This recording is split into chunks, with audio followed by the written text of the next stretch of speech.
It's coming on. Boom. Well, can you hear me? And we are live, and I can. I hear you on. Sorry, folks. We're only 8 minutes late this time. It was really difficult to. Strange things happen. I can hear you on the phone. I can't find my. So let me make sure I can hear you. I'm going to go back into direct out. Okay, talk. Can you hear me now? I hear you on the phone. Wow, folks, bear with us. Bear with us. Bear with us. This happened the last time. I got everything connected like it's supposed to. I'm not sure why this happens. I think there's like a gremlin scenario where they just try to sabotage you getting going. I keep talking because I don't think they can hear me. I know they can't. No, I can hear you. I can hear you on the stream. I think it's the audio on your part because I think both of us are heard right now on the stream. It is. It is. I do have to hear myself. Folks, if you just bear with me, get something to drink, get some iced tea. Let me get this sorted out where I can hear myself because right now I can't hear myself. My board seems to. Yeah, Kim I'm not getting lights on the board, which is not thrilling me. Okay, it's back on. Hello. Oh, yeah. The board was off. It was powering up. I think it had run out of charge. I can hear great now. Let's hang up and Can you hear me? Oh, it's cutting out. It's cutting out. Will, it's cutting out. I got the charger plugged in. How is that humanly possible? The board is dying? But I got a charger plugged in and it's not working, but sometimes it gets disconnected from an extension cord beyond my control by my wonderful better half. So let me go check that. Meanwhile, we'll show you the shirt. This is from the Alaskan cruise, the Red Dog Saloon in it was the first town there, north of Vancouver. I can't remember which one it was. Give me a second here and let me find that. I don't think it's plugged in, and I don't think the board's charging. Hang on. Well,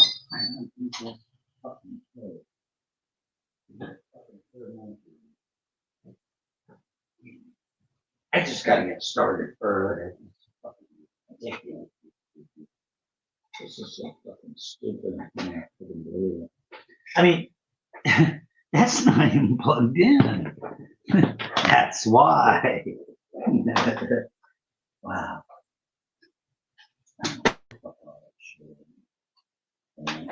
Dog shit. Okay. All right. I think we're on something here. Hang on. As Robert Plant once said, hang on. Okay. Just give it a second.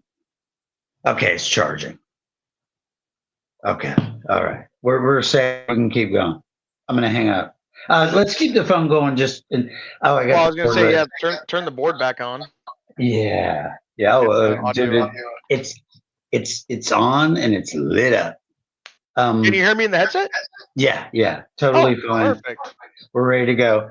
Hey, folks, thanks. It was 12 minutes. Anyway, hey. Kim and Natalie are in the chat. And Natalie and who? Kim. Mr. Electrical Kim. We have an electrical. Oh, Kim Shepard. Yeah. Oh my God. Hey, Kim. Man, dude, this is fantastic. We had technical difficulties that we often do. So my goal tonight was to get in here 15 minutes earlier, but I was digging the Aerosmith so much on the porch, getting jazz for the thing. Oh, it's Kim Johnson, not Shepard. That would be your electrical. Here's to thanks for joining. Cheers. All right. Anyway, we had technical difficulties. I did tell several people about this. That's funny. You have a Kim, and then I have a male Kim, who is Kim. I forget his last name. Thought it was Kim Shepard. Anyway, doesn't What's matter. on the agenda for today? It is okay. Let's get rolling here. I'm floundering. I'm going to wait till we have the most viewers. Will, if you remember this, let's wait till we get over 5, hopefully. And if we do, then tell them. And I'm not going to remember this. Hit like and subscribe. I never remember that, but Rick Beato, they all the that's the first. There, let me put that there. All right, folks. There we go. We're up to 4. Episode 4 and feature content and artist is Aerosmith. I've been just dying to do this. I think because the level and the magnitude of my past with that band, it just took longer to really put it together. So let's leave it at that. Will, you want to say hi? He's Will B. You have visitors Co-host. and you co-host. Will B is the co-host, and his relatives are in town, and they're away. And there's some. Let's suffice it to say, Will moved to Brevard County recently. We'll just leave it at that. That I did. I can hear you better too. Do you actually have a volume now? On my headset? Oh, you sound perfect now. Yeah, no, you're good. You're good. So I hit like and subscribe. That's a note for the thing. Okay. All right. Gonna try to stick the agenda. Now, every time when we count the minutes up, when it shows at the end, it doesn't, like the last one didn't count the 16 minutes it took to go live. So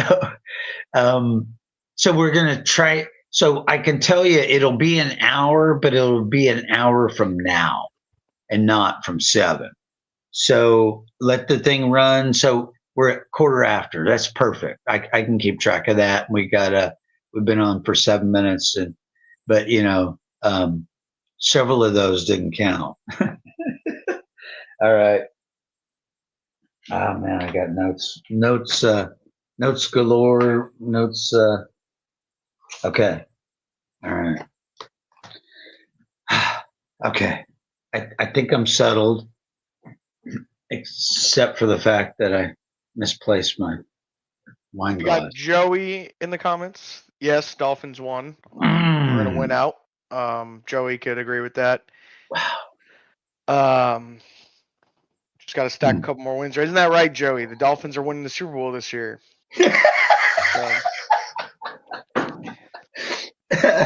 Joey, shout out. Yeah, we Jim Devine never responded to the I want a Josh Allen signed football. So he never did respond. He'll see this eventually. But anyway, so Joey's in the house, Natalie's in the house, and there's a electrical engineer or electrical person, as we like to refer to. And so that's it. I wish this light in this room was brighter. I think it has a higher setting, but I'm not going to get up and try to change it. It would help me looking at this page. So formal introduction of episode 4 is on Aerosmith. And it was originally going to be my original idea back in August, September was that Aerosmith was going to be the first episode. And it just wasn't. So now it's episode 4 and it's them now. So that's the intro. We got some good music. I got a couple of pictures I'm going to try to show. Just a reminder for viewers. I show and play things over my phone.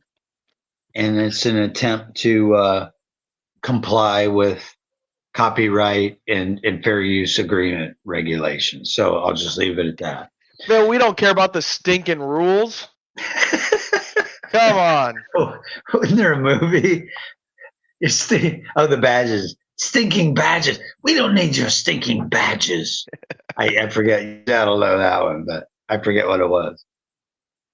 Will, what are we sipping on? I got a light beer here. However, I'm not saying any names because we're not sponsored. So true. They got to earn that one. But I mean, it's been pretty visible through my fingers here. Gotcha. And I have in the corrections. I'll just say it right now. We're still doing the intro, but I'm going to jump to a correction. I went off about whitetail wine from Australia. The whitetail. It's not whitetail. It's yellowtail. It's yellowtail wine. It's in all the public. I went off about it, and that's my standard value wine. So it's yellowtail. It's not. Well, remember, Phil, when you were talking about the wine, you're already 3 glasses deep. So it's easy to forget what color the tail is. All right. So the next morning I'm listening to it, and I'm like, with coffee, and waking up on the porch and, watching the episode. And I'm like, you idiot. Why? What are you thinking? I'm like, I've been drinking yellowtail Australian wine from Publix for like 12 years, and I got the name wrong. So out there on the porch drinking coffee, you go, man, what is this guy talking about? Oh, wait, that's me. I'm that guy. Hey, let me ask. I was going to ask today at work, but I forgot. Have you worked on any bits like at some halfway point? I'm good to go, but halfway I'm gonna. Okay, yeah, we'll save that. Yeah, we won't even mention it. Okay, cool. Will has some comic bits he's working on. In the works. So when I go to the restroom during the broadcast, he can try out. He can test his material. It's a beautiful concept. So anyway, Aerosmith. We'll get back to it. I did the announcement. Boom. So that was the intro. It's on Aerosmith. I'll leave it at that, and you'll realize how important it was to me. The other announcement was an update on Steven Tyler's voice. So in 2023, or like several years ago, he fractured his larynx, and basically Aerosmith, who had a standing gig in Vegas for a long time, and we all know what they've done since Sweet Emotion in 76 or whatever, which we're going to cover tonight. He fractured his larynx, and the doctors basically said, you can never sing with that band that loud ever again. So they announced it. They just came out right after that and said, the band is going to discontinue at this moment because Steven cannot sing anymore with the band. So the update is, I checked it out on the porch. That was one of the things I was doing that drugged me out there on the porch. But basically, he's done a few, they call them one-offs. He's done one-offs where he could get up and sing, and I assume it was I don't know if it was with Aerosmith. They don't even say. But Tyler, man, let's face it, he could be at a party, he could be at a bar mitzvah and go, hey, Steve, get up there and sing something, please. And so one-off. So whatever he was doing, he has gotten up and sang in public in since. But that's the state of Tyler's thing, which is really important because my daughter goes, man, my daughter wants to see Aerosmith. Of all the rock bands I ever got into, she wanted to see Aerosmith. And we were talking about going to Vegas when they had that standing gig there. Never did it. Timing wasn't right. Money wasn't right. Whatever it was. So, so that's that. That's the state of his. Yeah, I'd say she's about $1 short and 20 years too late. So. Well, there's Will's first comic bit. That was classic. That was good. Look at the comments because I'm not looking at them right now. There's a couple of them. I have to put them on here. I start to forget because I get busy as I'm producing. Oh my gosh! But Miami is doing great. Dolphins. Oh, you got Joey. I have you guys on the big screen. here's Joey. So the cube dudes, Joey, me, Will, and Martin. Joey's on. I have you guys on the big screen while I watch Wayman Jordan film on my computer, and he likes it. And Natalie gives Will a shout out. Go Will, you rock. And he does rock. And you got the shout out from Justine last week. That I did. Will rocks, and I'm like, man, that's kind of special. That's killer. Here's to that. Here's to rocking in the free world. Rocking, Neil Young, and we cannot deviate. I must press forward. Oh, fuck. I went through a Neil Young phase. Will brings out my past, and we've never ever mentioned Neil Young before, and he drops these references, and boom, it's like a fork in the road, man. It's a fork in the road. But I went through a big Neil Young phase in early college years. With the serious girlfriend in early college years, and we had a lot of fun. And Neil, we love Neil, but anyway, we must move on. Let me see some of the other comments here. I could have brains on. Good one. So you track these. Aerosmith, yes. No Kim Johnson. Hi guys, Natalie. Okay. Will you track that while I carry on? Okay. All right. So the intro is it's on Aerosmith. The Shoot the Shit. I wanted to bring back up. We never technically covered the ear chili or the CUI chili. So we were at work and I made a batch of chili, and it's really standard thing, and it's decent. Will's family, he had a recipe that had a secret ingredient to it. So we dubbed it that Will's chili is the CUI, the something unclassified. What the C? I always forget. Controlled unclassified information. CUI. Mind you, he's been doing this for 40 years. So I have. But now they changed that name over those to Phil's defense, 20 years ago, they changed it from what it was the previous 20 years. So.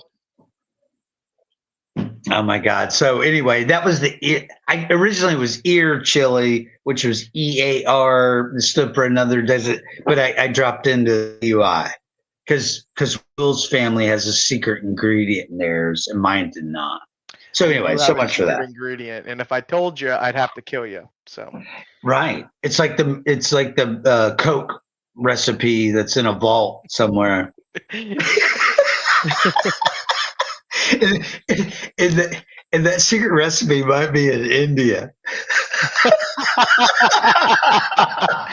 We keep it locked away real tight on another continent. So. That's the best way to keep something secret. Get it out of the country. You don't want it in the continental United States. Oh my God, this is great. Oh, let me show you. So an update from a correction from last week's episode on jazz and my two favorite bands, Brecker Brothers.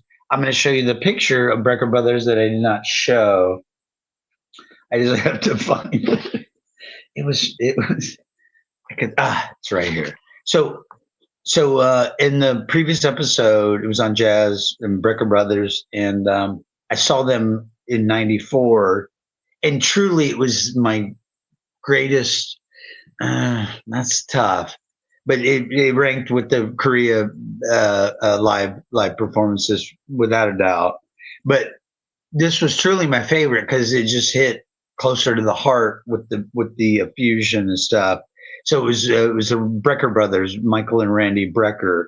So I had this one cool picture, and I wanted to show it last episode, and I forgot. So I'm going to show that picture to the camera. Let me try to. That's in satellite. Let me get the lighting right. I think that's it.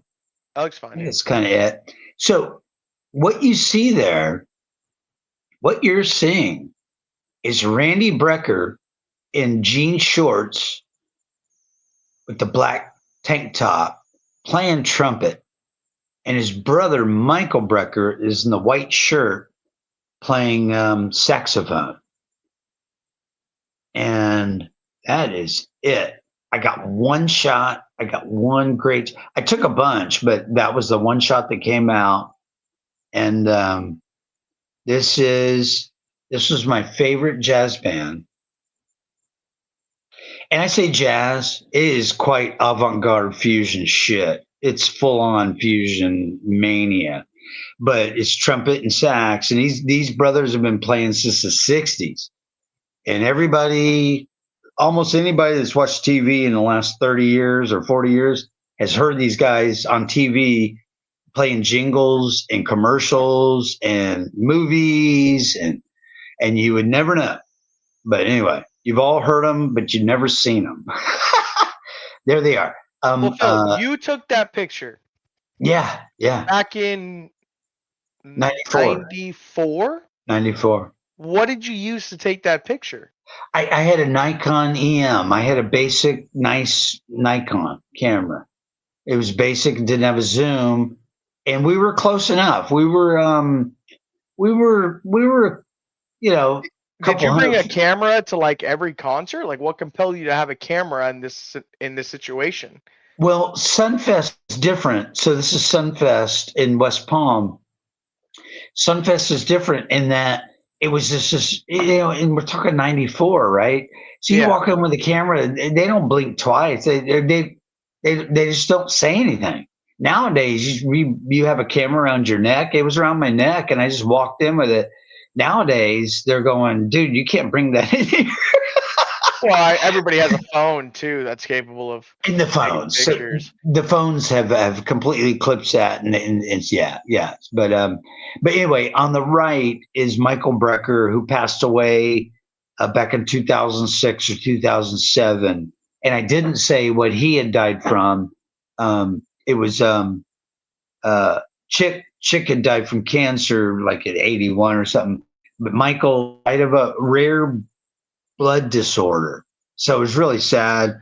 Lost him early. It was tragic. The jazz community mourned these guys, and they mourned this guy's loss, But anyway, if you ever get a chance, just listen to Return of the Brecker Brothers. Okay, let's move on. Bless those guys. So, wow, that segued in. I don't have the timer going, but I got it right now, 24 minutes. But I'm trying to stay on task, even though that drug out big time. Will, say something. I'm excited to hear what you've seen, where you've seen it for Aerosmith. Wow. Yeah. So there's a couple of things I'm going to skip. I did go out and see Carolyn and Dawn Patrol. Carolyn Willis and Dawn Patrol. Went out and saw them again. Saturday night down in Melbourne at Squid Lips. It was fantastic. What's the name of this place? I'm sorry? What's the name of this place? Squid Lips. Sounds a little provocative to me. Squid Lips. There's a couple. There's one in Cocoa Beach, south of the main area, and then there's the the main one on O'Galley. It's on O'Galley over the bridge on the west side of the bridge. And anyway, where I I caught their second set and waited for them to end and talked to Carolyn and got a total commitment on an interview. So we'll be interviewing Carolyn Willis. Probably might be our first interview, but not. It's hard to say. But that's the hopes that we get. I know. I talked to her, and she goes, "Yeah, I'm totally in." We have a comedian in the comments, Phil. What are they saying? Work with me, or well, you tell me the comments. You have to track those mainly. Squidlip sounds like, yeah. Oh, Joey, right? Yeah, the Squidlips down in Miami. Yeah. Naturally, act natural. Yeah, I think there was like it was just really human love and compassion and contact. Yeah, so that's good. All right. Beatty, we're gonna skip. I saw Carolyn, and am I ready to get into it yet? We covered that and get rid of that. So I want to take you to sheet A. And we're not exactly quite there, but we're close. What? So what else is there? Well, sheet A would be next because basically our notes go down to here, and then it says see sheet A, and then it says sheet sheet B, and we have a sheet A and a sheet B. It was a better way to organize it. And he loves my handwriting. He said, it's the best. You think after 40 years of being an engineer, but it's the best. Well, the main thing is that it's big. It's big. It has to be big for me to read it, and you as well. So it serves us well. So much for that. One of the it's a lead in to the feature, and we got to shit a little bit, but we're 27 minutes in, so probably time to wrap that up. But I wanted to mention what another thing that delayed doing Aerosmith first. We're up to 5, and when 6 hits, that was Justine last week. So if we hit 6, it'll be somebody else, and we should have a little bell. Oh, one thing we haven't done. I'll get back to Rick Beato. Bookmark Rick Beato. We got to go back to Rick Beato. Show our shirts. We have a new little thing. Show our shirts. Will, what are you sporting? It's so new that we made it up about 28 minutes ago. It's hot off the press new. But you got to show the shirt. You got to show. I'm actually wearing this shirt. This is technically a band shirt, but I'm committing a little bit of cardinal sin here because I've never been one to wear clothing of stuff that I don't necessarily either like. I wouldn't go out and buy a Brecker Brothers shirt unless I listen to Brecker Brothers very frequently or something like that. I don't like buying like fad shirts just because they're fad, right? Yeah. But this is an exception. I got this shirt at a thrift store. Actually, I didn't like go out and. Me and my buddy were at a thrift store, and he's like, "Oh, this shirt's really cool." I said, "Oh, it is kind of cool." He goes, "Bro, I think, like it's not my size. You should get it. Like it's kind of a cool shirt." And I was like, "Okay." I mean, they're like $5 at the thrift store, right? So it's Classless Act, and it has like an eagle on it. And Classless Act is actually a band. Oh my gosh! And I don't really listen to them, right? But it was a one-off. Yeah, you got a shirt for $5 or $10, and you go, I've heard of this, and I would do the same if I was. Man, I would totally. And what was the name again? And we're plugging. So every time we mention bands and names and Carolyn and what people are doing and Sanford and all the shows we've seen, it's a total plug. And our hopes are that somebody goes, Our man, that hopes are they sounds give us a cool, bunch of and go money check it for out. plugging them. Right, Our right. hopes are that they pay us $10 every time we say their name. But we're non-monetized. We're not monetized on YouTube, and that takes the edge off. That means they're not the sharks that are trying to check you out for copyright infringement shit, which we're gonna do. Um, uh, they're not paying attention because nobody's making any money. It's hilarious. It's classic, but I love it. So okay, that was so. My shirt is the Red Dog Saloon. I got to look at the shirt to figure out what city it was. Yeah, Juneau. It was Juneau, Alaska. So, wife and I took a Alaskan cruise. Month and a half, 2 months ago, month and a half ago. Shit's November. It's 2 months ago, and silver anniversary, epic, freaking epic, epic. Go to the Alaskan cruises. It's just good. Go late in the season, and you cut down on the crowd, and it was marvelous. But this was the Red Dog Saloon in Juneau, Alaska, the famous place, and it was gold mining when Alaska and some of these cities along the west coast of the United States, up in Alaska, it was all gold mining, and their claim to fame story was it was around since like 18, 1900, 1890, 1900 during the gold rush, and preceding that, the gold rush. Um, the claim to fame was Wyatt Earp had gone up to visit it, probably looking to invest in the gold trade up there, and gold mining up there, the panning for gold stuff. And that was the thing. They have a 6 shooter somewhere in the place, but you can't see it. I think it's in the vault. But anyway, here's the shirt. Shit, I'm telling a story. Okay. So it's it's a killer shirt, man. It's totally killer.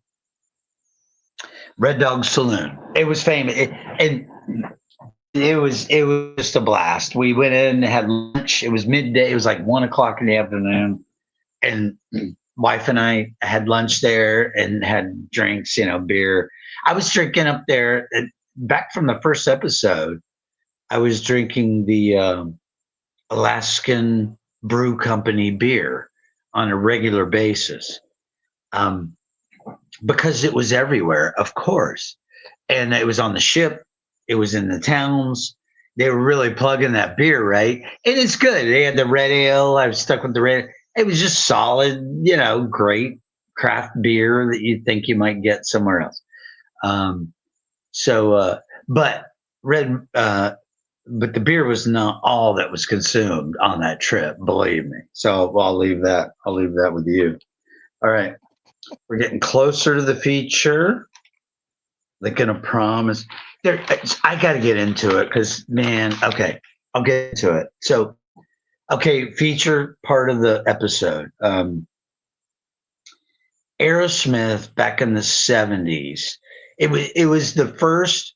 We were as 14, 15-year olds. We were exposed to various bands from older siblings, Eric and my brother Bud, and people, co-workers. We were just starting to work and stuff, and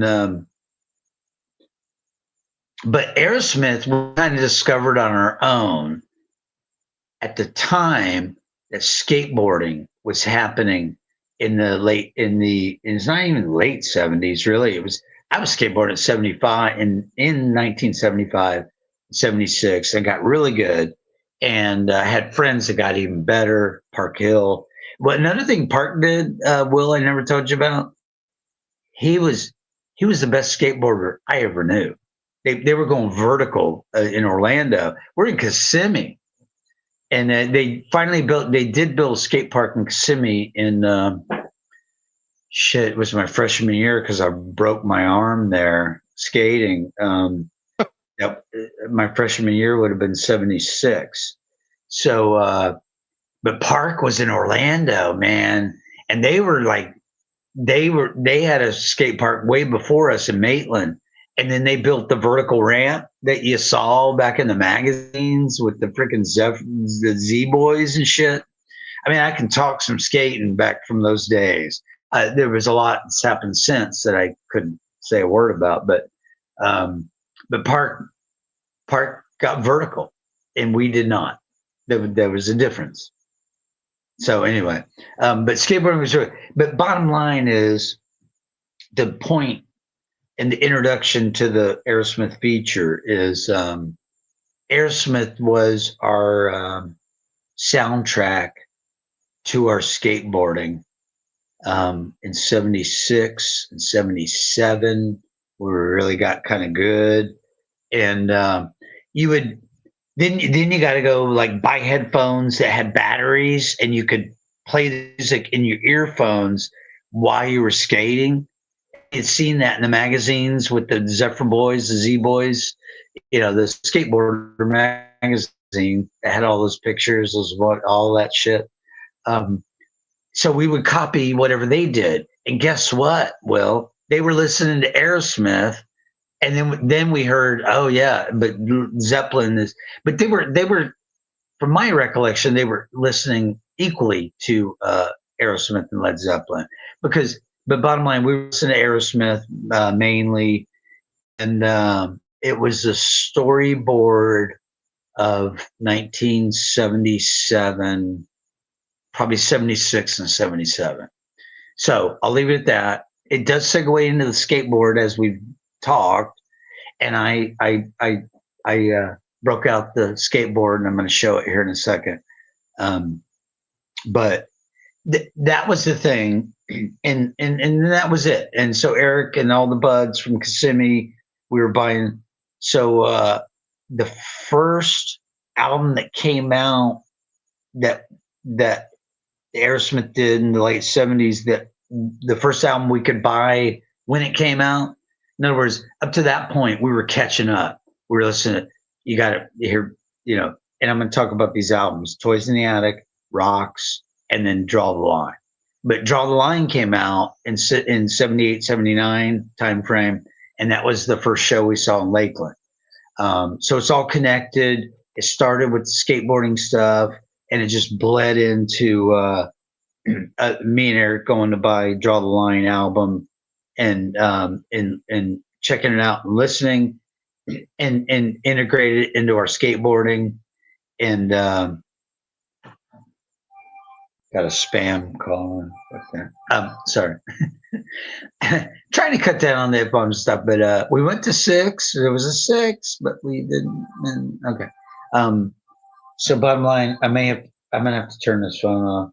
It's absolutely annihilating my mojo here. Hang on. Oh, it's doing that thing.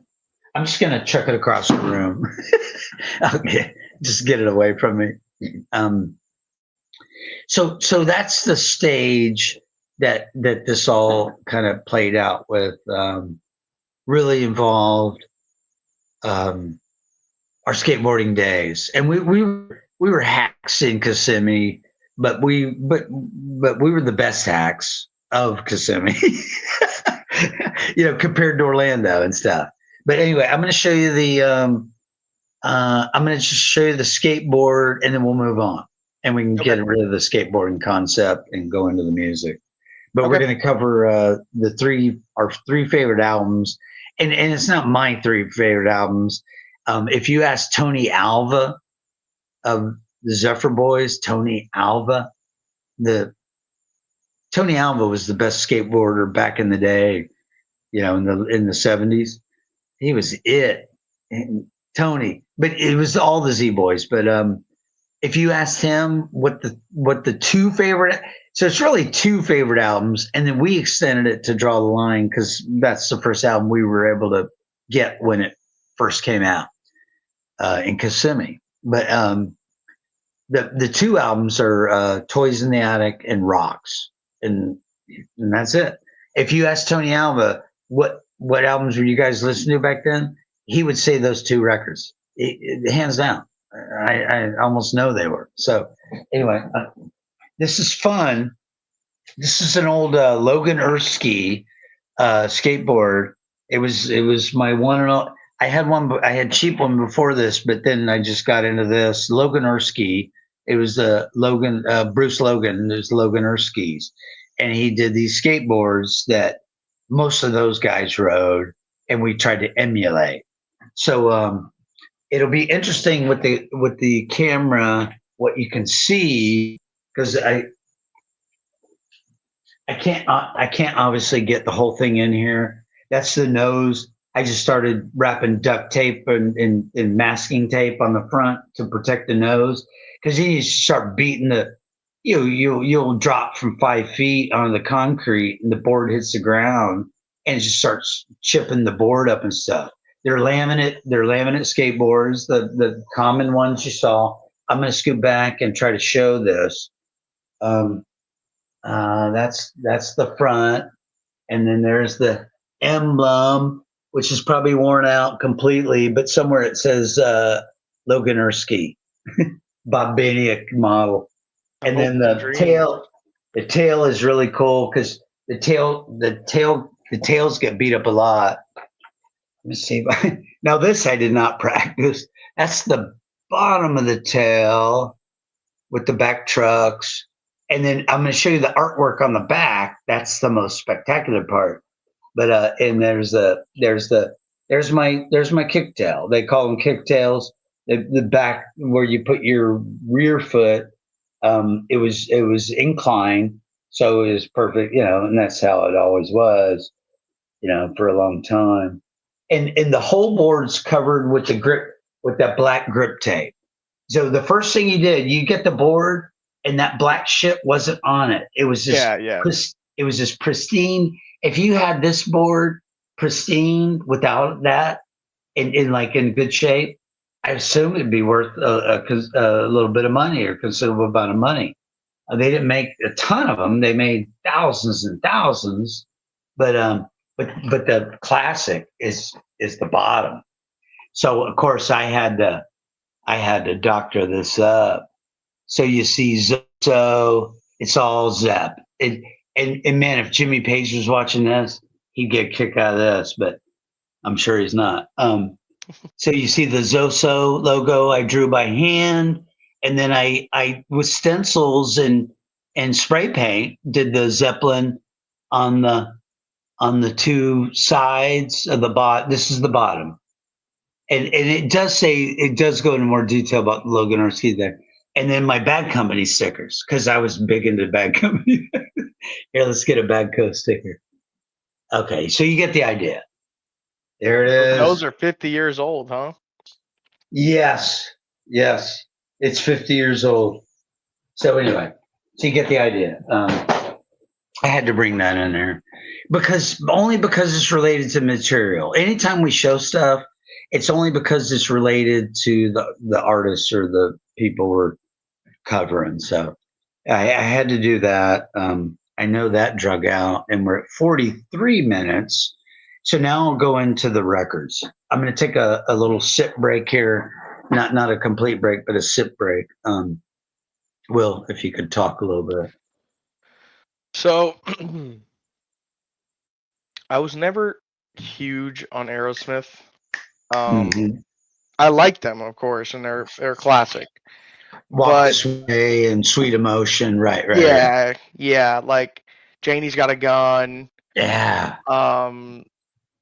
Crying. Yeah, like I liked that. Yeah. I liked a lot of their popular stuff, but it never really like sat with me all that much. Like they weren't like for me, Aerosmith is the equivalent. I don't even know how I would describe it, like for you, but just like a band that I enjoyed listening to, but I never really got super crazy into. You know what I mean? Your generation, your age. So Will's 24. I'm I'm fast forwarding year 24. You would not in the Aerosmith music you would have heard were the ballads that came later. And I'm here to tell you, we're not covering the ballads that came later. We're covering the first two albums that were not their first two albums, but the yeah. We're doing albums of the 70s, which was really the rock, the heavy. They were so heavy. They certainly had the meaty songs, which is part of the thing, and this just was well because this is part of the feature content. The meaty part of Rocks, the album Rocks, and the meaty part of Toys in the Attic. It's those songs are as heavy as Led Zeppelin. It's just a slightly different style. It's just not Zeppelin in England. It's Aerosmith in Boston, in the 70s. So, but I'm sorry, I hijacked. You were, yeah. No, you're okay. So your later generation, you're gonna be hearing the ballads, the power ballads, and the ballads that were in the movies and all that stuff. Yeah. Keep going. So you saw Aerosmith twice? I did. Will, no, this is the point. College. This is the point where I do have to do the official break. Oh, lordy lord. Okay. The 40-yard, 30-yard dash. Joey, what is it? Where's Joey? Didn't he used to have a 40-yard dash? It's a 40-yard dash. What's his face is on? Braden's on. It's 40-yard dash. Yeah. So this is where I do the 40-yard dash. So we're in a time fill. You don't have to. You actually just make talk to Joey and Braden while I'm gone, or try.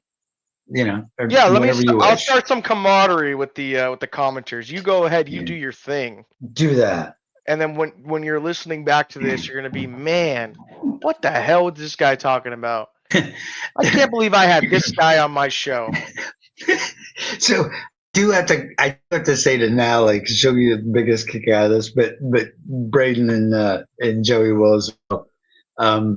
When I go for the little restroom break, Will talks about stuff, and I don't see it till the next morning because I'm dying to see what did he say while I was gone, and I don't see it till the next morning. It's so fun. I have coffee, cigarette on the back porch, coffee.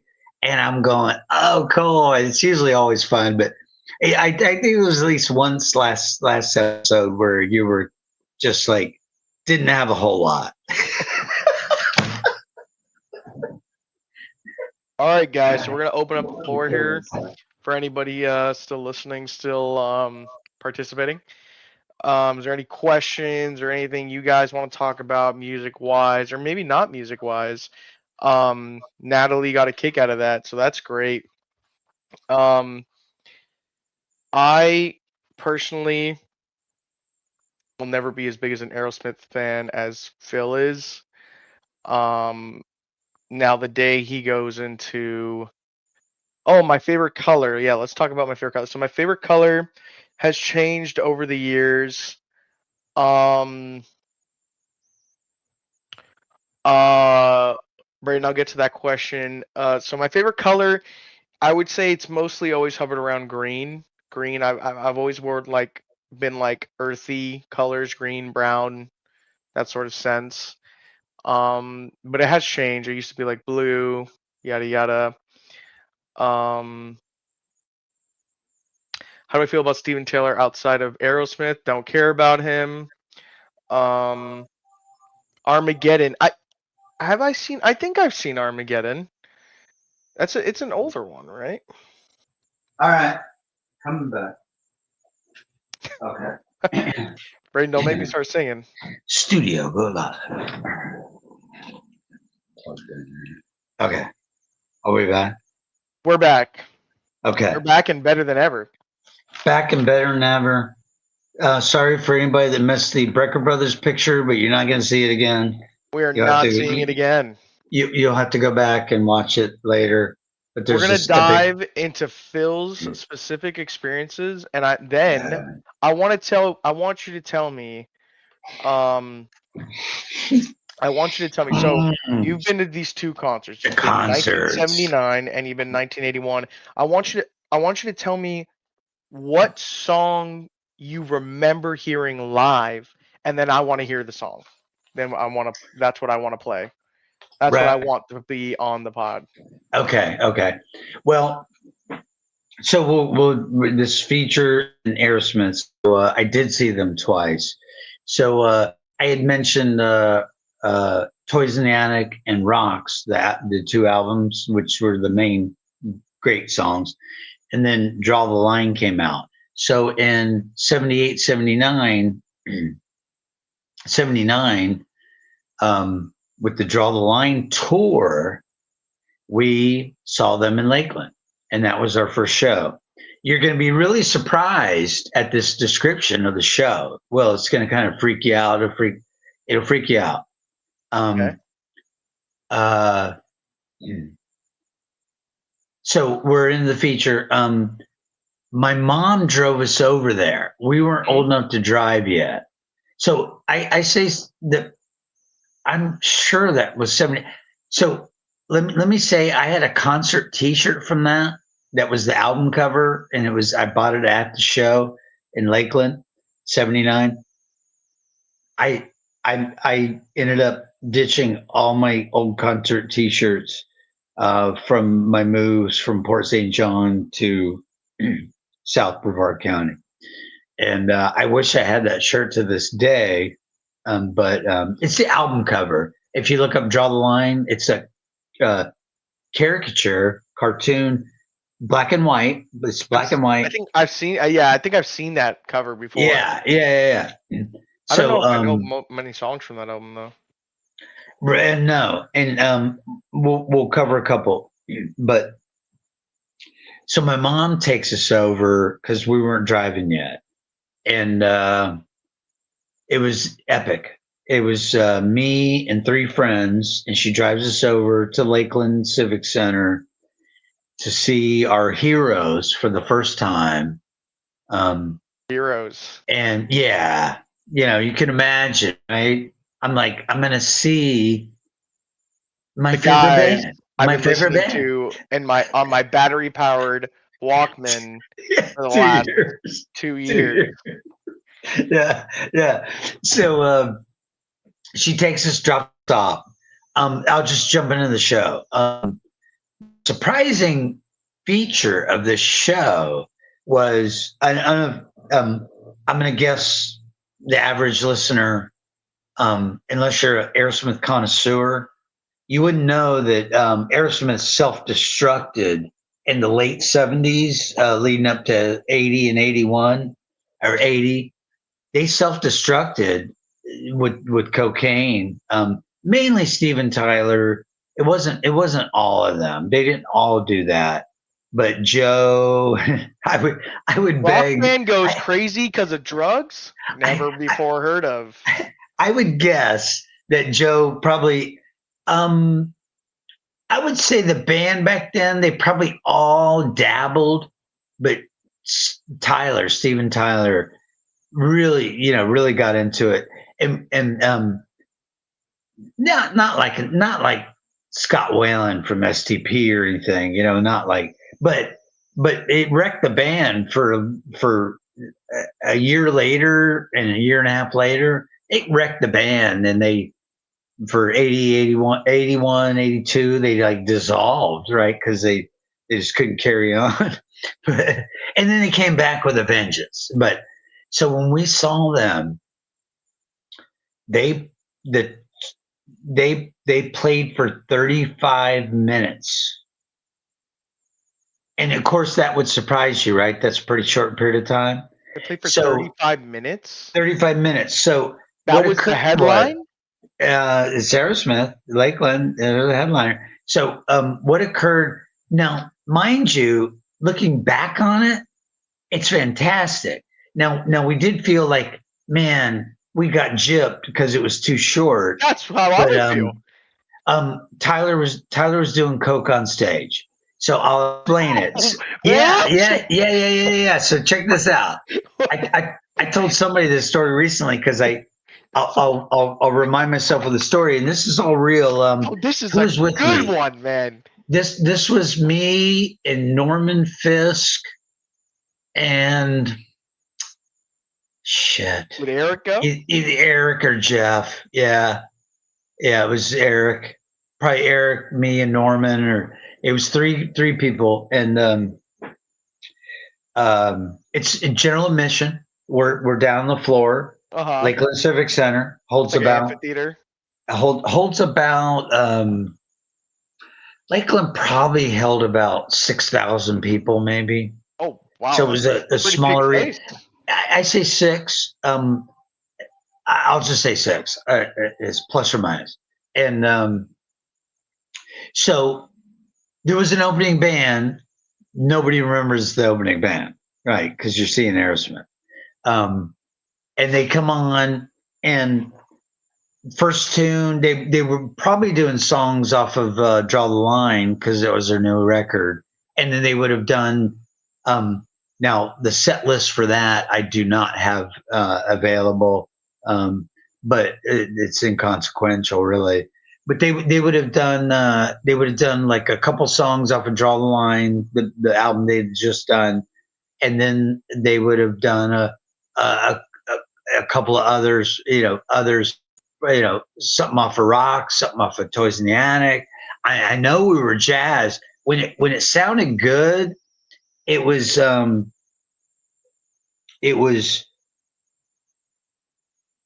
just life changing for us watching them for the first time. High energy, loud, very treble, very loud.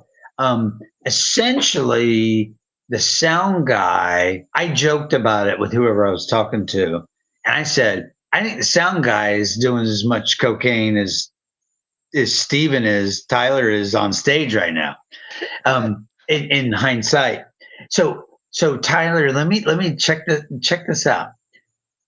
Tyler had the band was just seeing them. Bottom line, just seeing them and playing one song and two songs and three songs, we were satisfied. We were like, Yeah. holy shit, this is like, these are heroes and they are absolutely killing it. But the sound was off. So it was off in a trebly, high end sort of way. Okay. But we didn't care. And I don't think most of the crowd cared. But Tyler was getting irritated as this went on. And coupled with the fact, so Tyler he doesn't have a shirt on, but he's got a vest. He's got this little vest. That's kind of his iconic, right? Like yeah. So he has his vest, and the vest has two pockets, little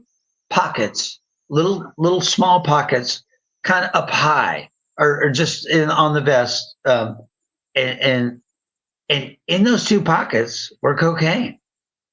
So he could be singing on stage, and he would do sometimes both fingers in the pocket, sometimes one. I think it was both, like pistols, right? If you guns blazing, and he would stick the fingers in the pockets while he's facing us singing, killing it and singing. Fingers in the pockets, cocaine in the pockets. He would turn around, do a 180 back to the crowd, and turn back around. And this was during the show. No kidding. Were you aware at the time, like what he was doing? I caught on. I go, because I have a brother 7 years older than me, and I caught on going, I'm pretty sure he's snorting coke on stage. And he totally was. So but what ended up occurring was between that and the bad sound, and the two things got worse. Did he cut the show short? 35 minutes. He's starting to get really irritated. I mean, you could tell, like you know, in between before they started the last song, you could tell he's really fucking pissed. And then they start the last song there at 35 minutes in, five or six or seven songs, whatever it was. Microphone stand, because Tyler always uses microphone stand. Always. And he holds it, and he's fantastic live. My gosh. Microphone through a speaker through one of their amps on stage. You're lying. No. He took his stand and destroyed. Crammed it right in an amplifier. Crammed it right in an amplifier. Something fell down. At this point, the roadies kind of like pop up and run out, and like something fell off the amp stack. They're amp stacks. They use the Marshall amp stacks. Joe Perry uses Marshall amps, and Brad Whitford uses Marshall amps, and so it's the speakers. It's probably twin 410s, and then the head on top. Boom! Something falls, probably the head, and the roadies run out, and we're thinking like, I think this. I had already seen Kiss, so I know what a show is, right? So I'm like, you think it's like part of the show? He's doing us an experience. Maybe this is part of the show. I really thought that. But anyway, and that was pretty much it. That was it. It was over. Perry's pissed at that point. He just stormed off the stage. Joey Kramer's behind his kit, drum set. Tom Hamilton and Joey Kramer, the bass player and drummer, they were really laid back guys, and typical rhythm section, right? Laid back. They're just like, they're probably going, oh fuck, here it goes again, or but that was it. The show ended. They left, and we were thinking at this point the crowd is hoping for an encore. Yeah, or that they'll come back out. Like, right. Hey, get your crap together, come back out, and they did not come back out. That was it. It was 35 minutes long, 37, 35. So it was. But looking back on it, I've ever heard of in my life. Looking back on it, the story is like incredible. I saw Aerosmith in 1979, and Steven Tyler was pounding cocaine to his face. He destroyed an amp and left the fucking building. Yeah. So that's a pretty cool story, man. It's incredible. What the fuck? That's crazy. That's actually insane. I think that's one of the craziest concert stories I've ever heard in my life. It is. Now, mind you, in those times, that would have occurred with other bands at different times, whoever they were. Not all of them, of course, and probably a fewer. They want to do the professional thing on stage and get through the show and give it and satisfy everybody. And at the time, so once we realized it was over, and the lights came on, and we're like, fuck. We were like, fuck. Happened? I can't believe that. And so at that moment, we were like, I want to hear No More, No More. And they could have actually played that. So we'll move forward. Second concert was 1981, when they started the Rock Super Bowls in Orlando at the I think it was at Tinker Field, is where they did those Rock Super Bowls, I think. And 81. So that was 79, the first one. 81 is the second one. So 2 years later, they got their shit totally together. They were like, man, we gotta dig out of the ditch, get off the heavy coke, and press on, which they did. So in 81, the Diet Coke. On the Diet Coke, get off the regular to the diet. Steve went Diet Coke, and it was probably Steve and Joe Perry mostly. But Perry just kept his.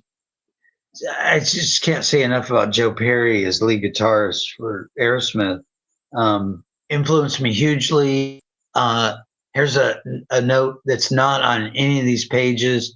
Um, Joe Perry did a project in the last 7 years, 7 years ago, 6 years ago, and it was the 6 or 7, maybe. Hollywood Vampires, and it's Joe Perry as the lead guitarist. It's Johnny Depp, the actor, who's quite the fucking killer guitarist, um, and then Alice Cooper is the lead singer, and they're called the Hollywood Vampires. And what they do is they basically channel um, and do songs from like Lemmy from Motorhead that passed away. The vampires are these rockers that passed away, and they redo a lot of that material and wrote some original stuff. It only lasted a couple years, I think. But Joe Perry was doing that just 5 years ago or so, in between like breaks with Aerosmith. So they all cook, but I just can't say enough how influential Joe Perry was with my So, past. But so we got to get back into it. Back to 1981. I'm so excited now to hear about this concert. So 81 was. I don't know if it's as exciting as the first one, but I would hope so. It'll be less exciting, but it was more exciting in the sense that in 81 Aerosmith and Ted Nugent set out with this co-bill headline thing, and they toured as two super groups, and they were touring, and we got to see Nugent for the first time. So dying to see Ted Nugent, dying since my freshman year in high school, since my sophomore year in high school, dying to see Ted Nugent. So isn't that always the best when you go to a concert and two good, like of your favorite bands are co-headlining? That's always super cool. It was the first that I remember, and it is super cool. It's so fun, and they're very amicable, and they oftentimes take turns opening for each other, or one's the feature. And so it was Nugent and Aerosmith 81 at Tinker Field. There, it was the Rock Super Bowls they were doing in Orlando in 1981. And 82 and 80, 81, 80, 81, 82, 83. Then the Who came, the Stones came, and I saw both of those. Another episode. We saw ZZ Top headline one of those. And ZZ Top don't like fucking you for that. Killed it. Killed it. I love ZZ Top, man. They killed it. Gosh. That was that was 1980. ZZ Top was 1980, because I remember sometimes I have to judge these things by who I was dating at the time. and ZZ Top was the landmark Kathleen, of the memory. Was Kathleen from high school. So it was 1980. And Phil has almost had as many girlfriends as he's been concerts. That's how he remembers them all. Yeah, nowhere near, but yeah. As the ticket stubs at one show. Yeah, I'm just joking. Phil's had way more girlfriends than concerts he's been to. You kidding me? The ratio's like 3-1. It's the opposite, quite the opposite. But anyway, that was 1980s ZZ Top. But so it was Aerosmith and Nugent, and Nugent came out first as a headliner. They had an opening band for them, of course. But Nugent came out first and just killed us. And Nugent is a consummate freaking performer on stage. He doesn't drink. He doesn't smoke. He probably smokes pot now, but back in the day, he was like clean as a whistle. But he was like a madman. You just assume he was doing something, but he was not. He was straight as an arrow. And the band, he insisted the band be clean and don't be like drinking as well.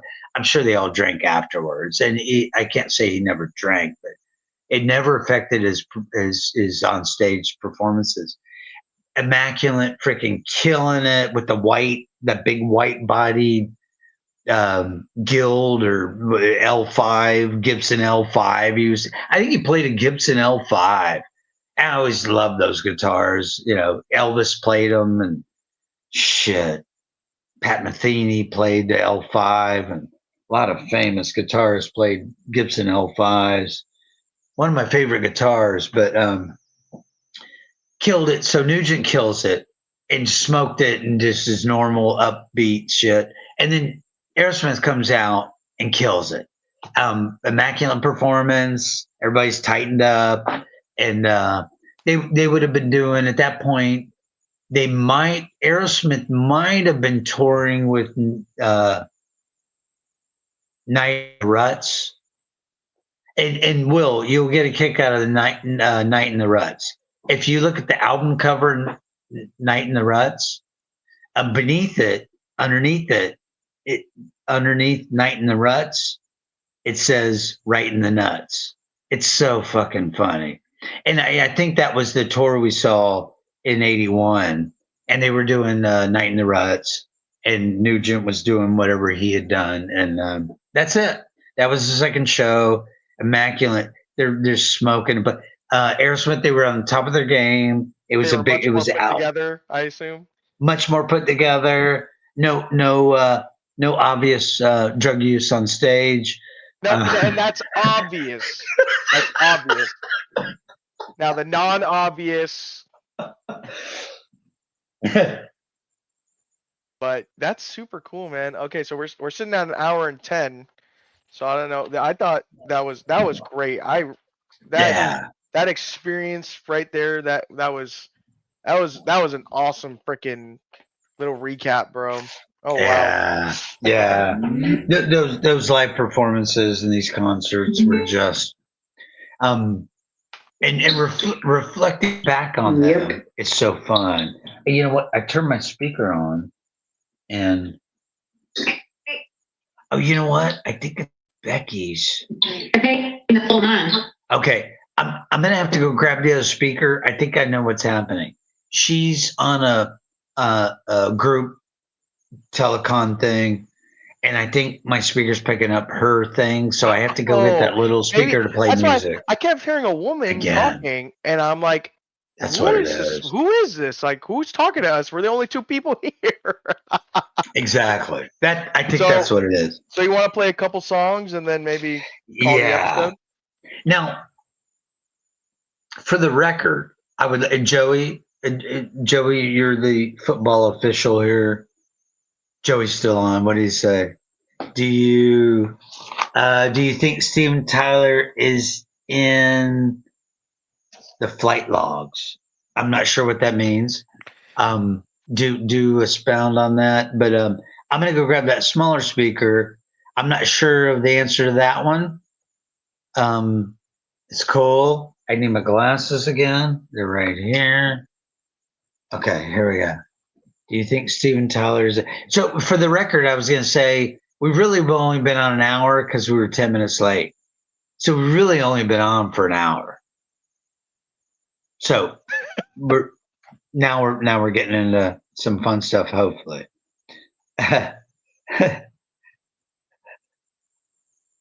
Like, do you think you traveled to an island? I think Joey's talking about some inappropriate stuff. To the island. With Tyler? Hell yeah. Hell yeah. Shit. I think he publicly came out and talked about that to some degree. Those guys were not celibate on the road. And I can't say all of them, but there were a couple that were not.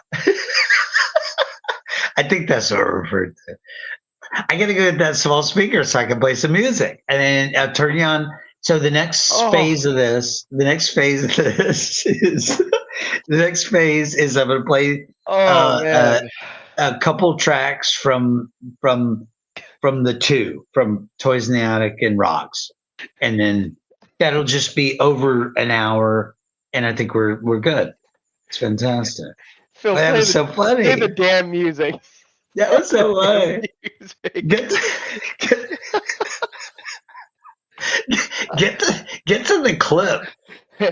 Hell yeah. That hey Oh my when I said hell yeah, that's Eric. That's my buddy Eric in St. Cloud, and my buddy from 6th grade. Hell yeah. He used to say that back in high school. We were going to see. He saw all these shows with me, or most of them. Hell yeah, yeah, that was his thing. So I channeled my Eric there. But all right, you're gonna have to say something. I gotta go get a stupid little speaker, and that's just is that yeah. I think that's the deal because she's not connected to the little one. Okay. She's connected to her JBL because she uses it for work often. Hang on. Okay. Hang on. So did Steven Tyler go to the island? I mean, we got a resounding hell yeah from Phil. Personally, seems like the type of guy. But I mean, who's to say what happened on that island stayed on that island? If you know, you know. Maybe he even performed there. I think that it's possible Phil went to a concert on the island, and we might hear that in one of these episodes coming up here, in some ensuing weeks. So,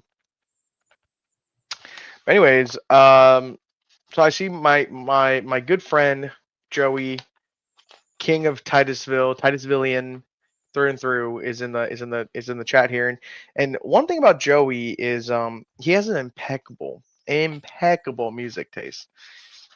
Phil might not touch upon it too much, but great talented young kid named King Vaughn on the up and come up, rising through the ranks, making some great music out there. We might have to do a little cover of him.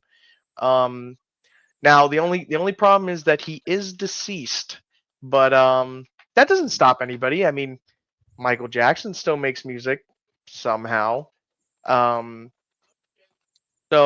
it's really just a block in the road. It's not a total cutoff in the career. I mean, shit, we might be hearing Freddie Mercury's voice come back one day, and he'll start making music again. Who knows why or how? But um,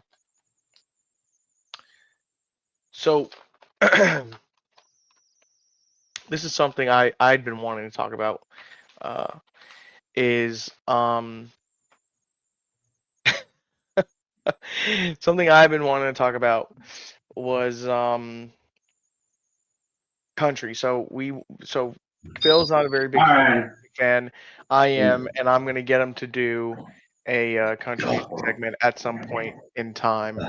Now, and we'll have a little bit of a change of pace here. I'm gonna say some of my experiences in that episode. Yes. So I was explaining to them that one of these days we're gonna do a country music segment, and the Yes. experiences will be flipped to where I will have a lot of stories to say. That's true. I can't wait for that. And the highlight of that feature for me is going to be the Luke Combs concert you saw. Great. That's going to be the highlight for me.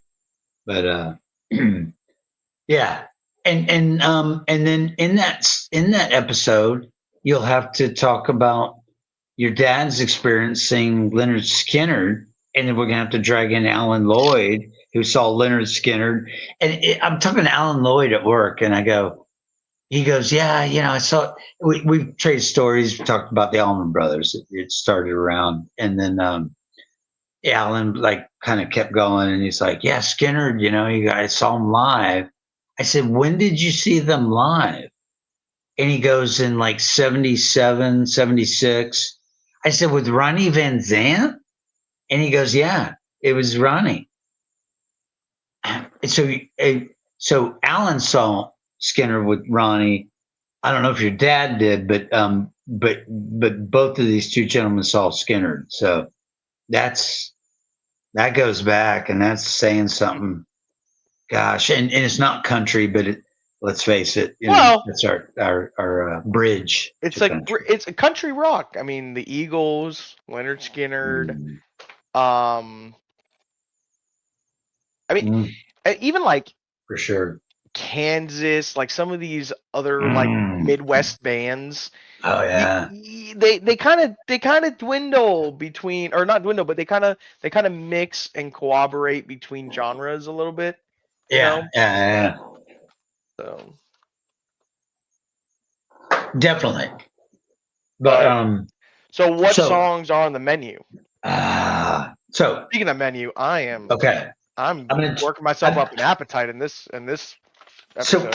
so essentially, this material sheets A and B, I covered because I just knew it so well, and I wrote it so recently.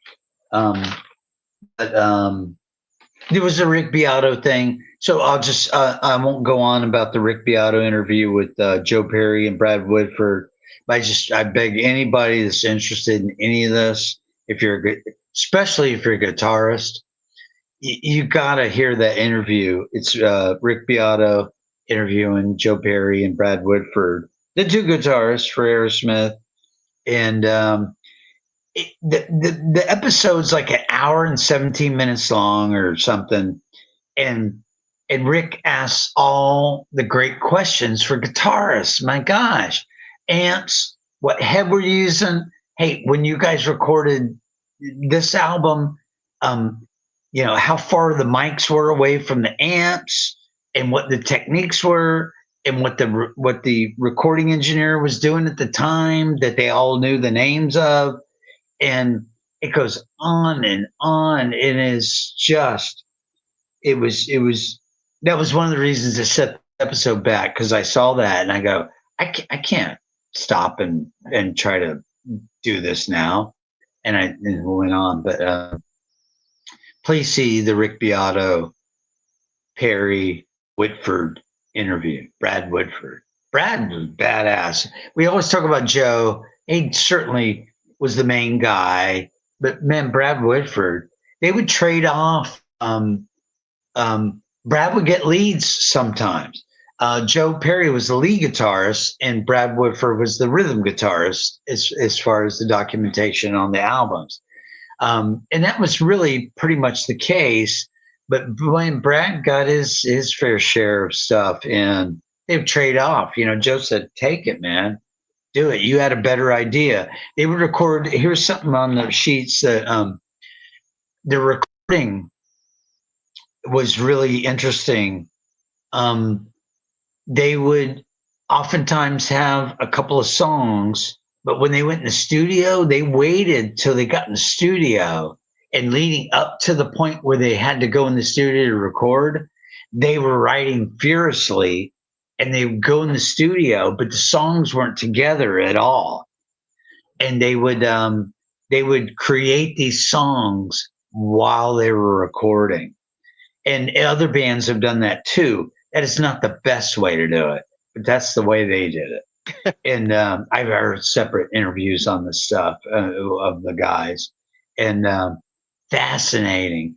And in particular, and one takeaway, and then I'll play some songs. The takeaway was oftentimes it was Joe Perry coming up with like most bands. A lot of them will say, even Police will go, yeah, it was Stewart, it was Andy Summers' lick that we just based the song around. We wrote it in the studio. Beatles did that. Fucking Beatles did that forever, and not completely, but they did that. Well, And yeah, you can't a always lot write your own of, songs. yeah, there's bands that come in and have like Sting. Sting will come in not as Police, but as Sting. He'll come in. He's got fucking 8 songs written, and they Right. just got to go to work and do songs. But that's not back in the day. That was not the typical case. So the Aerosmith would the real takeaway was they would have Perry, and they would have some sort of basic structure for a tune, musically, vocals, and then Tyler would just write the lyrics on the spot. and then I got to go on about this. It was one of the famous songs. It wasn't Walk This Way. It wasn't Sweet Emotion. It was one of their bigger hits back in the early days. Tyler writes the lyrics in his hotel room before he goes and drives to the gig to do the session. And he leaves the lyrics, the original lyrics he wrote down, leaves them in a fucking cab. And boom, cab driver drives off. They're in the studio, and Steven goes, my fucking lyrics are like in that taxi cab. So just these cool stories. But bottom line is, Tyler would oftentimes write the lyrics during the album recordings, which I found fascinating. I thought that was special. But so let's get to playing something. So now we're 125 and subtract 10, so we're at 115. So, well, all I can say is this shit's going to keep going over. But okay. Well, let's get like 2 songs in, and then I'm gonna call it because I am starving. I can't find my phone. All this cool concert cocaine, Steven Tyler, freaking fueled monstrosity stories. It just got me starving. All I'm here to say is I can't find my phone right now, and without my phone, I can't play anything. Well, I may have to get up again because I don't. The idea of me taking it out of this room doesn't make a whole lot of sense.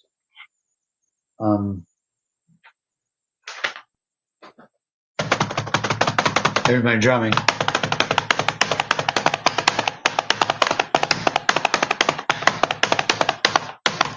Okay. I like the snare, yeah. Enough of that, but I still don't have my phone. Please give me. So folks, why don't we do this? Let's say this is kind of the end, and you heard all the description shit. And if you want to hang out and listen to the songs, you can. But I think that's fair to the public because, I mean, my gosh. So that's what we're gonna do. I'm gonna find my phone and we're gonna play some songs. It's part 2 of the thing, and you can hang out or not. So let's do that. What are they writing in the comments? So the show's over, but I am gonna play music on the back half. This is fun.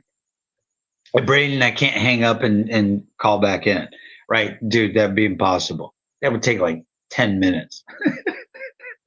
Well, who do we have? When the scam calls started, I just know learning that Sting was in the police. I'm just now learning that Sting was in the police. Oh my God, Joey. Oh, Will, this segues. Joey, thank you. Dude, so in 1979, the police first tour of the United States, me, Eric, and Jeff go to the midnight, and it's in my, don't I have it in my thing? I think it's in here. There it is. I got the ticket stub, Joey. Check it out. Joey, check this out. This is big. And now I don't feel so much under pressure. But here's my ticket stub of the police, their first tour of the United States, 1979. You don't see the year on there because when they ripped the end of the ticket off, they took the year off of it. But you see, midnight Saturday, May 5th, $6. So we're seeing the police for $6 at a midnight show at the Great Southern Music Hall in Orlando in '79. It was their first tour of the United States. Here's the ticket stub. Let me, is it backwards? Is that the one? That's the one in the photo frame? Why is it back? The other stuff didn't seem to come out. On our side, it's right side. Oh, good. So This is my ticket stub. That's from the photo frame, right? The picture Yeah, frame? yeah. I brought it back. Yeah, I brought it back from work. Anyway, so Joey, there was the police before Sting, and Sting and Stuart Copeland and Andy Summers made the police incredibly famous and incredibly wealthy. And then Sting went off on a solo career. Is how that happened. That show, man, Will, talk about something cool. It's a midnight show, great Southern music hall. Strange music coming from Britain. The only song they had out was Roxanne, and so we go on this notion, and we get there, and it's Great Southern Music Hall that holds however many people it holds. It's one of those theaters in the little town cities, Tampa, St. Pete, Orlando. They all have the same little theaters built into a block. You know, in within a block, they created the theater within the block there in the middle of the block or whatever. And so it can only be so big, right? Holds if everybody was standing up, holds 1,000 people or approximately. We get there 11:30, and the place is like almost not empty, but there's not a whole lot of people there. There was I remember there was about 300 people of a place that can hold 1,000. And the police, they go on at midnight. Back then, what people don't know What is day of the week was this? back then, I have no idea. But back A then, midnight concert? so at the clubs where you might be seeing somebody cool like this or other bands, Stranger or whoever, not big headliners, not big concerts, not big halls, theaters, and Will, for 20 years at least, they would go on at midnight. The band would go on at midnight. It was the oddest thing, and of course we were younger, so it didn't matter to us, and it was fun. But nowadays that'd be really different. But they would wait till so the headliner clubs waited to go on at midnight. Just how it was. And the police did it in 1979 at the Great Southern Music Hall. So they go on. There's like 300 people in a place that holds 1,000. And I'm like, Eric didn't like it. We were sitting in our seats at first. And when they came on, I remember it very vividly. Sting is on the left. He's on the opposite side. We were kind of on the right. Sting's on the left, playing bass. Copeland's in the middle with his kit. And I can tell you what he was wearing. And then on the right was Andy Summers, which, any guitarist needs to delve into Andy Summers. His work with the Police has been just invaluable to the rock and roll catalog and archives for sure. But Andy was in front of us, but we're in the seats. We're just sitting. But there's like nobody around us. There's like the people that were there got up front and against the stage. Back then, general admission, you were against the stage. There's no barrier. There's no security guard. There's no nothing. So why were you sitting in the seats? There's a stage because we were just like, as they came on, we were just going, okay. And I'm like, I got out of my seat very quickly. And I think Jeff followed me. Eric stayed in his seat, and for a while. But I just realized like they started playing, and I'm hearing songs that I had not heard because we were just only knew Roxanne from the radio. Man, they're Regatta de Blanc. They were writing Regatta de Blanc at the time when they did that, and they had already released their first album. And so they're really songs off their first album, and Songs Off for Regatta de Blanc, their second album. And I came out of my seat and went up to the front of the stage, and I'm damn near arms on the stage. Back then you could do that, and nobody cared, and there was no threats. Nobody was intimidated, And Andy Summers was right in front of me. But of course, I'm watching Stuart Copeland, the drummer. Yeah. Copeland, so this is 79. Copeland probably weighed 160 pounds, had a tank top, gym shorts, and socks. And he played in tank top, gym shorts, and socks. And Danny Carey from Tool, I think, has been known to, other than the Celtics jersey, Joey, great reference, the Celtics. So the drummer for Tool, Danny Carey, is super famous, great drummer of our modern times. He always wears a Celtics jersey.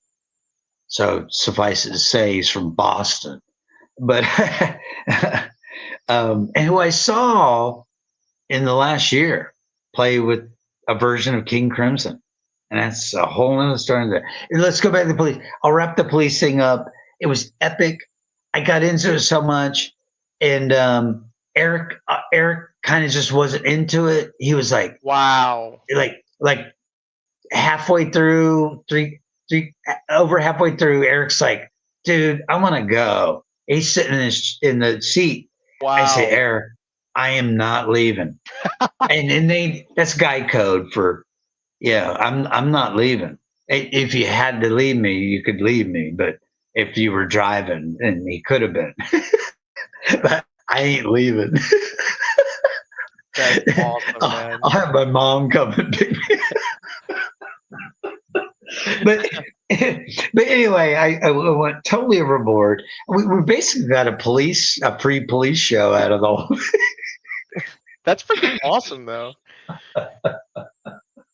It was incredible. It was done. We left, and I just couldn't believe what we saw. And Jeff couldn't either. And Eric even admitted later, he goes, "That was fucking killer." It was really good. He's just trying to be different. The police, they'll never be anything. Yeah. We're sitting here listening to this no-name band. Roxanne. They got Roxanne. That's it. One hit wonder. One hit wonder. one hit wonder. Oh my God, that's so funny. I think I'm gonna catch some dinner with the family, so I'm gonna call it here. Okay, cool. We drug this out, but thanks for hanging. I'm gonna go crack so mind you, I think there was like half a bottle of this one, but I'm about to go crack another one here. You're gonna go imbibe. After these things, man. I just jazzed to no end. I'll be listening to like Chrissy Hines and the Pretenders on the patio here in like 5 minutes. I'll just or the Beatles or some shit. But anyway, thank you for everybody. We got Joe Gretzky. Joe, my buddy Joe Gretzky. You're still on. So Will, this is Joe who is gonna do this here. Phil, Steven Tyler is already asleep. So Joe's funny as shit. So here's Joe's comments. So originally I was going to do this with Joe, and Joe's going to be part of the show. We just have to integrate him into some capacity. Some capacity, yeah. But so Joe's comments were, "Oh my God, you're still on," and then he says, "Phil, Steven Tyler is already asleep." Laugh out loud. Your banner says episode 3. It does. Oh my God, the banner. Joe. Don't matter. Joe caught us there. Joe, so that little step, there was a panic getting connected, and I didn't relabel that because it's like we're working on the production factor of it. It's a production factor. Will, so he goes, your banner says episode 3. Will, you're a trooper. Will is doing great, and he does great. He does. It's amazing. So Joe, I looked on it. Joe meet Will meet Joe Gretzky. Hello, Joe Joe is my Gretzky's comments. Joe is my music lifeline from the last 20 years, but you're my recent lifeline, and we've So, gone seeing the shows so together and you stuff. might So want to that's be just afraid. You might want to be afraid of having Joe on this show because you might say, "Yeah, man, when we were up there and the Who was on, and it was a cool show. They played good music." He's gonna go, "Phil, you don't remember? You had that broad over there, and then the other broad was coming up to you, and you just couldn't stop." You might have a totally different perspective on some of these shows than you did. All right, so you might want to be careful and pick and choose what stories you're going to say. I know. Make sure your story aligns with Joe's story. Yeah. The race stories are aligned, but Joe's. We went to a place up in Road Atlanta, and on the way back when we left Road Atlanta, driving back, and Joe was a big hit with these people. He hit on some he didn't hit on anybody, but we hit on it was a restaurant, it was Italian, and there were like younger kids in there. So Joe's got the got some really cool tattoos. They're Joe, forgive me, Hunter S. Thompson tattoos, Fear and Loathing on one forearm, and and and Joe's well read in the novel reading world, and these younger kids completely like Joe was like the messiah at this place. He started talking and he had the tats and it was Hunter S. Thompson shit. And man, I was like, wow, this dude's got it going on. And Joe always has this going on. What's up? Here we go. We got can you so at this point, Joe, the show it ended. Will you have to go? Yeah, I'm out of here. Why don't you bail? And if Joe, if you stay on, Joe, here's what we'll do. Will, um, if you if you're gonna leave, I might send Joe the link and just try Yeah, to patch him in because see if I've you can never get him tried on to here. patch in anybody different. Yeah, do it. Well, it was a pleasure. This was actually, I think this is my favorite episode by far. This has been Me awesome. too. Your stories were great. This was a cool one, man. But yeah, we'll talk about the next one soon. Wow. In that first concert, it was bizarre. It was fun. It was bizarre. It was surprising. It was so many things. It was. Oh man. Anyway, whoever saw that show, and there were others that saw it, but anyway. So, what's up? Thanks Correct. to everybody Cheers. like and Call me Phil. subscribe. Joe, Joe, are you willing? Will, you can hop up if you want. You can listen if you want. Joe, if you want to, I'll send you the link in your email and try to connect you and join you to the stage. All you need is your laptop and email and your camera working on your laptop. You want to try that?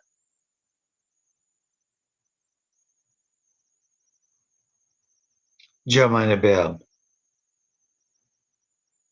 I still got 2 listeners. So who else is on here besides Joe?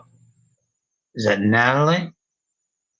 I'll just talk. Joe, you hang up. I'll talk to Natalie. I'm joking. Uh, it's just Kim.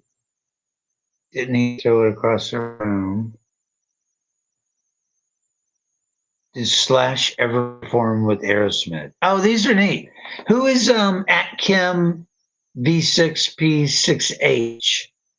Who's that? And it doesn't matter if I don't know you, but if I do, please say so, and I'll tell you the answer to that.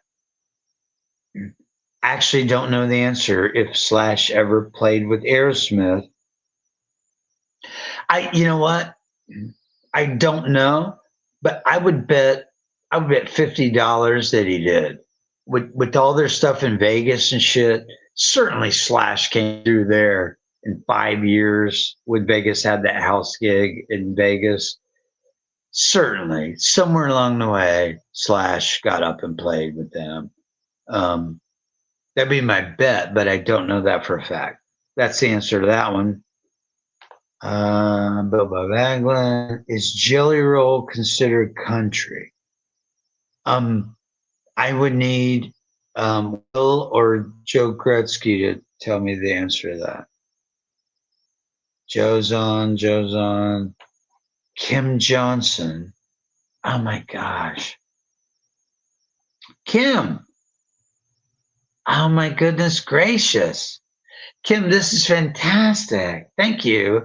And I told people at work, sometimes they'll have those, it's their email address or whatever, and you can't actually tell who it is. And I said, hey, if you're on, tell me who you are. And then when the show gets started, I just stop looking at the comments and I'm hoping Will's paying attention. So that's Kim Johnson. Wonderful. Loved all your pictures on Facebook, by the way. So you've been on for a while. What did you think of the, other than it going over? And we have yet to be able to control the duration of this thing. And hey, if you're willing to hang on, my glass of wine is empty and I have to open this next bottle. So if you're willing to hang on, hang on. Whoever the two people are, it's Joe and Kim. Oh shit, it's Joe and Kim. Joe, talk to Kim. I'm pretty sure you guys knew each other way before. But I have to go crack this other bottle of wine up and have a fucking drink. I you get the idea. Talk ad nauseum. And so that's what I'm gonna do. If I come back and you're on, that'll be cool. Meanwhile, you can look. This is neat. The symbol that has apparent like writing on it. Those are members of the jazz band Rippingtons that signed my China symbol, and I retired it after that. And then the little one is a little 12-inch China from Wuhan, China, where the COVID came from. But that's a Wuhan, and they're both wonderful. But I'm gonna go get some wine.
All right, I'm back.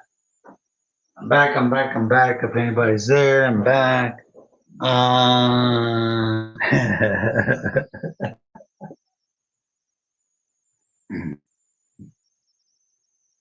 We're down to one.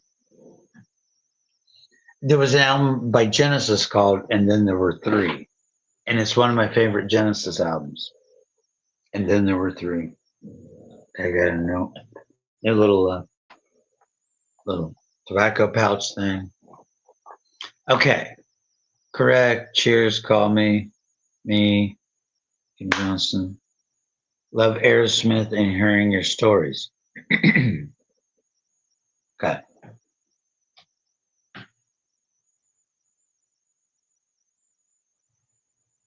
Sorry. Okay. Kim, wow. It's neat to let me ask, you'll have to answer. You don't have to answer, but had you seen any episodes before this?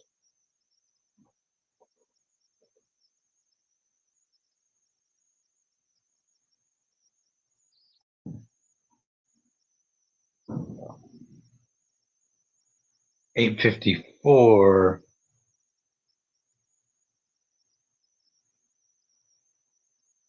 Cool. Boom. Okay. We're signing off. That's it. For the record, episode 3, Jazz, is incorrect. For this episode, it's episode 4. I had a correct label, and I don't know what happened to it. But it didn't say episode 3 Jazz. But anyway, signing off. Adios. Adios, muchachos. End stream, and then I think you got to hit another one. Leave studio. I think I just want to end stream. Oh, you got to hit that button. Okay.